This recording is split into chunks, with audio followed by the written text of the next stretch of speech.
Voilà, mes amis, nous poursuivons nos méditations de ce carême et nous lisons l'Évangile selon saint Luc. Évangile de Jésus-Christ selon saint Luc. En ce temps-là, comme les foules s'amassaient, Jésus se mit à dire : « Cette génération est une génération mauvaise. Elle cherche un signe, mais en fait de signe, il ne lui sera donné que le signe de Jonas. Car Jonas a été un signe pour les habitants de Ninive.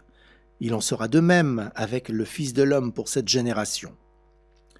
Lors du jugement, la reine de Saba se dressera en même temps que les hommes de cette génération et les condamnera. En effet, elle est venue des extrémités de la terre pour écouter la sagesse de Salomon, et il y a ici bien plus que Salomon.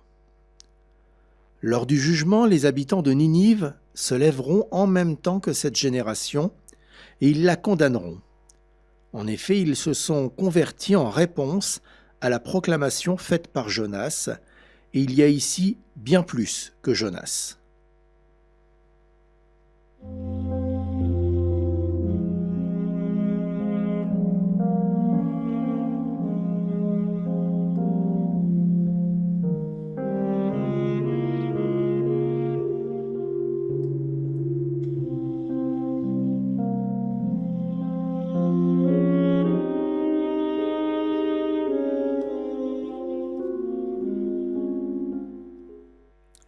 Voilà, chers amis, cet évangile est particulièrement stimulant pour nourrir notre marche vers Pâques.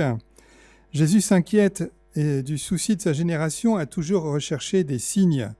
Un signe qui la convaincrait de croire, qui lèverait tous les doutes et presque qui l'obligerait à croire. Entendons par obliger à croire la dispenser de faire l'effort de croire, d'investir dans un acte de foi.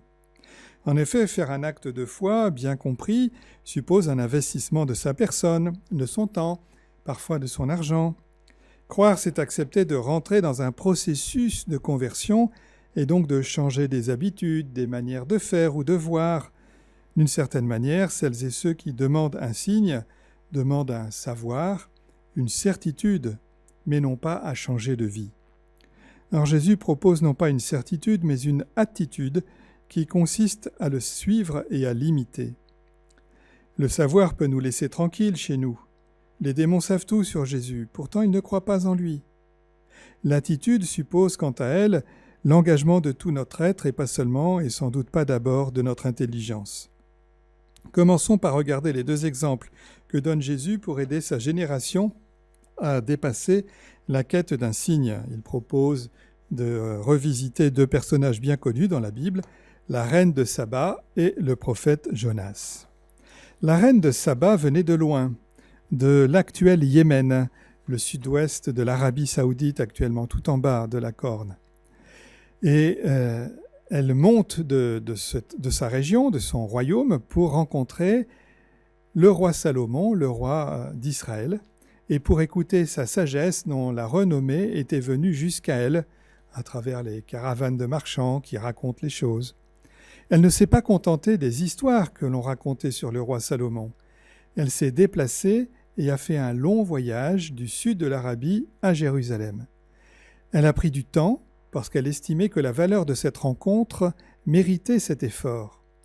Enfin, elle n'est pas venue les mains vides, mais avec des présents qui reconnaissaient la valeur de ce qu'elle a reçu dans ses échanges avec le roi d'Israël.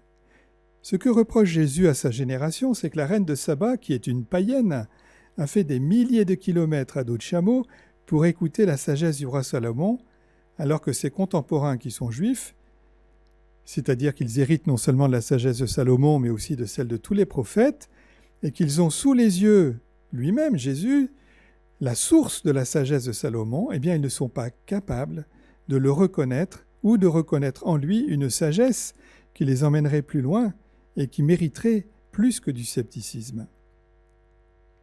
Le cas du prophète Jonas, invoqué par Jésus, est aussi extrêmement intéressant.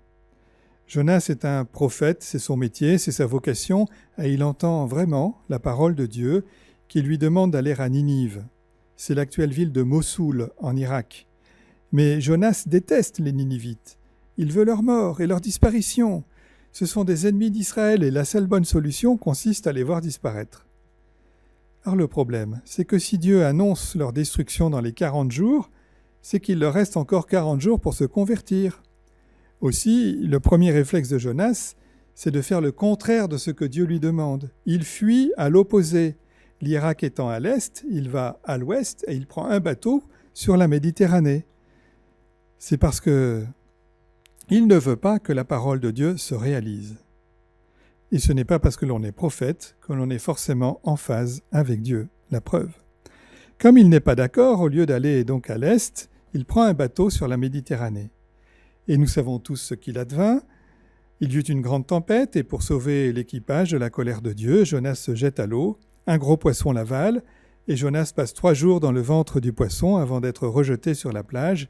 Chacun a pu reconnaître une allégorie de la mort et de la résurrection de Jésus dans cette aventure. Et donc forcé et contraint, Jonas consent à se rendre à Ninive. Nous apprenons que c'est une ville immense et qu'il faut 3 jours pour la traverser. Jonas se contente seulement d'une journée. Et il dit pourtant le message exact du message de Dieu, encore 40 jours et Ninive sera détruite. Mais il ne fait qu'une journée. Ensuite, il se rend sur une colline et attend avec impatience la destruction de Ninive. Mais pas de chance pour lui, et tant mieux pour les Ninivites, ces derniers se convertissent et Dieu renonce à sa décision de détruire la ville de Ninive. En prenant l'exemple de Jonas, Jésus veut nous faire comprendre que même un mauvais prophète qui prêche du bout des lèvres et sans conviction intérieure la prophétie que Dieu lui demande de proclamer, et qui plus est en faisant seulement le tiers du travail, puisqu'il ne prêche qu'une seule journée sur les 3 nécessaires à traverser la ville, même un mauvais prophète, donc, peut être à la source d'une conversion d'une ville aussi vaste que Ninive. Or, les contemporains de Jésus ont beaucoup plus que Jonas sous leurs yeux. Ils ont le Christ, qui est véritablement le plus grand des prophètes. Qui plus est, eux, ils ne sont pas des païens, ce sont des croyants, du moins le prétendent-ils. Eh bien, ils ne se convertissent pas à la parole de Jésus qui sillonne toute la Galilée, alors que Jésus est le plus grand des prophètes, plus grand qu'Élie lui-même. Pour résumer, la reine de Saba et les Ninivites se sont convertis, alors qu'ils étaient des païens venus auprès de gens imparfaits ou qui ont accueilli un prophète médiocre qui les a convaincus, malgré lui, de se convertir. Finalement, la décision de Jésus face à la non-conversion de ses frères dans le judaïsme est assez facile à comprendre.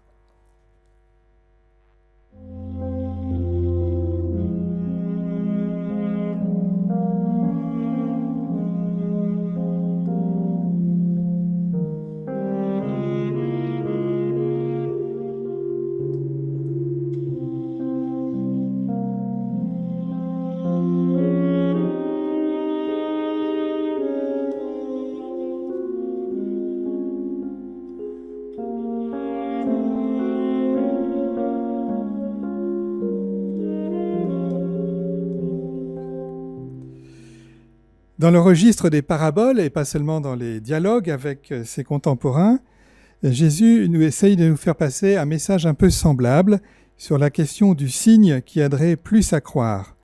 Il s'agit de la parabole du riche et du pauvre Lazare. Nous l'écoutons. Il y avait un homme riche, vêtu de pourpre et de lin fin, qui faisait chaque jour des festins somptueux. Devant son portail gisait un pauvre nommé Lazare qui était couvert d'ulcères. Il aurait bien voulu se rassasier de ce qui tombait de la table du riche, mais les chiens, eux, venaient lécher ses ulcères. Or le pauvre mourut, et les anges l'emportèrent auprès d'Abraham. Le riche mourut aussi, et on l'enterra. Au séjour des morts, il est en proie à la torture. Levant les yeux, il vit Abraham de loin, et Lazare tout près de lui. Alors il cria « Père Abraham, prends pitié de moi, et envoie Lazare tremper le bout de son doigt dans l'eau pour me rafraîchir la langue, car je souffre terriblement de cette fournaise. » « Mon enfant, répondit Abraham, rappelle-toi, tu as reçu le bonheur pendant ta vie, et Lazare le malheur pendant la sienne. Maintenant, lui, il trouve ici la consolation, et toi, la souffrance.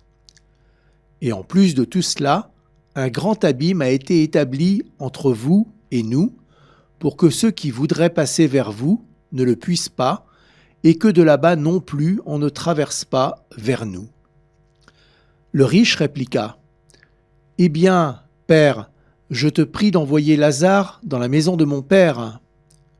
En effet, j'ai 5 frères, qu'il leur porte son témoignage, de peur qu'eux aussi ne viennent dans ce lieu de torture. » Abraham lui dit : « Ils ont Moïse et les prophètes, qu'ils les écoutent. » « Non, père Abraham, dit-il, mais si quelqu'un de chez les morts vient les trouver, ils se convertiront. » Abraham répondit : « S'ils n'écoutent pas Moïse ni les prophètes, quelqu'un pourrait bien ressusciter d'entre les morts, ils ne seront pas convaincus. » Cette parabole qu'on trouve dans l'évangile de Luc présente d'une manière particulière le débat qui traverse l'évangile d'aujourd'hui.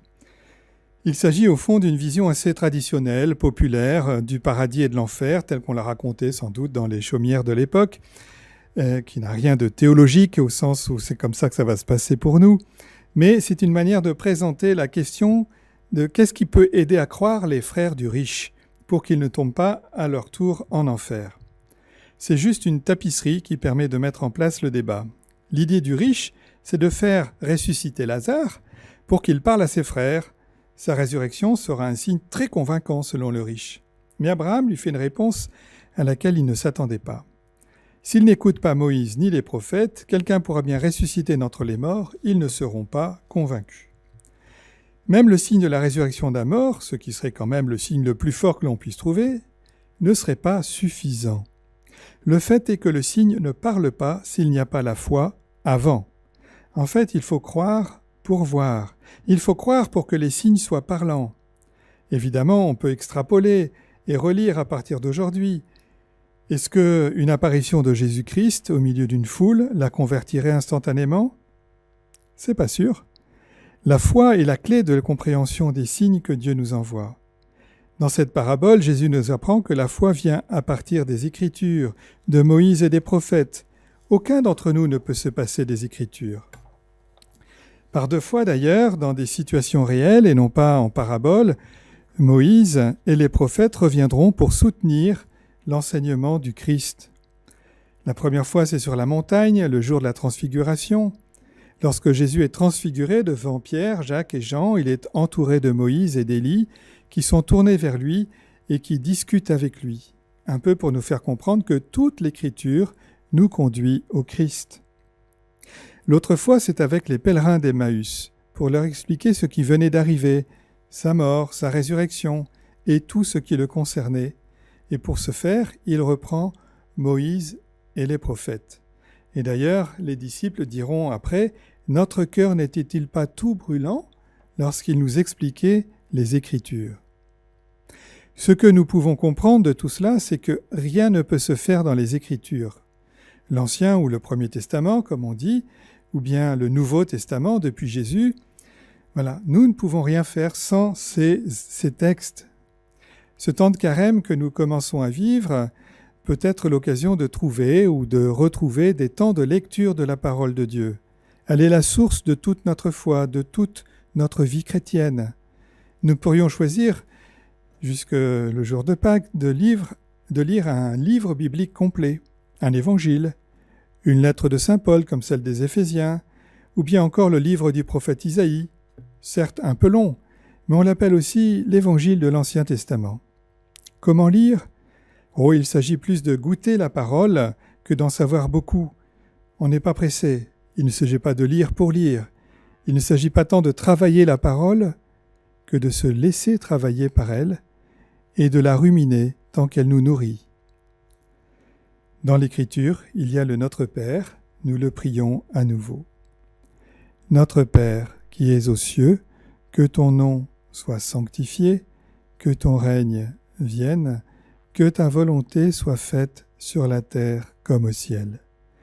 Donne-nous aujourd'hui notre pain de ce jour. Pardonne-nous nos offenses, comme nous pardonnons aussi à ceux qui nous ont offensés, et ne nous laisse pas entrer en tentation, mais délivre-nous du mal. Prions. Regarde, Seigneur, avec bienveillance ton peuple qui cherche à mieux te servir, tandis qu'en nous imposant des privations, nous maîtrisons notre corps. Permets qu'en agissant selon le bien, nous obtenions un esprit nouveau, par Jésus ton Fils, notre Seigneur et notre Dieu, qui vit et règne avec toi et l'Esprit Saint, pour les siècles des siècles.